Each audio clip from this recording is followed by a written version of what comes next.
All right, this is gonna be a pull neck vase or amphora like vessel. So I already marvered or paper, blew out the shoulder, and then physically pulled out the neck with the jacks. Now I'm heating up the bottom half so I can inflate it a little bit more. And then we're gonna get another heat, another really good heat, probably drop the angle a little bit more just by holding it down. And then I'm gonna make sure my jacks are really waxy, buttered up pretty well.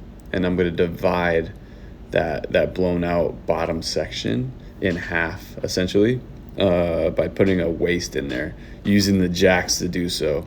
Squeeze light at first, all right, and then angle your jacks away, like towards the bottom, so away from you. The turns are pretty important. You want pretty high RPMs when you're doing this back and forth, okay? Squeeze light at first. So it took another heat, and I'm just truing it up now. Just going back over, trying to soften the corners I put in there with the jacks. So this is a lot easier if you have a third person. I have a blow hose right now, and my person that could help me like paddle is holding the camera. So I'm just using the back of my jacks, and it's going to be a little not as crispy of the bottom as you could if you had someone blowing and someone paddling, and then you have your jacks on the waist and angling out or away from you towards the jacks. It'll give you a nice even bottom. So a little water on the jack line. I'm gonna grab the neck with the diamonds, and then before this happened, I applied a little bit of heat on the bottom with the G-hole, so it'll stick to the moil.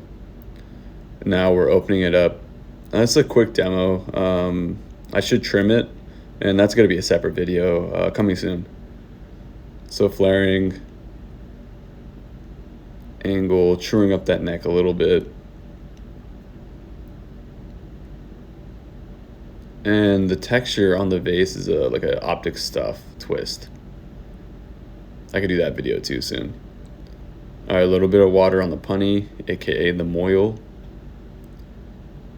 And then I'm gonna use wood, like a paddle, to hit it. And I'm gonna make sure I hit it where the water is in line.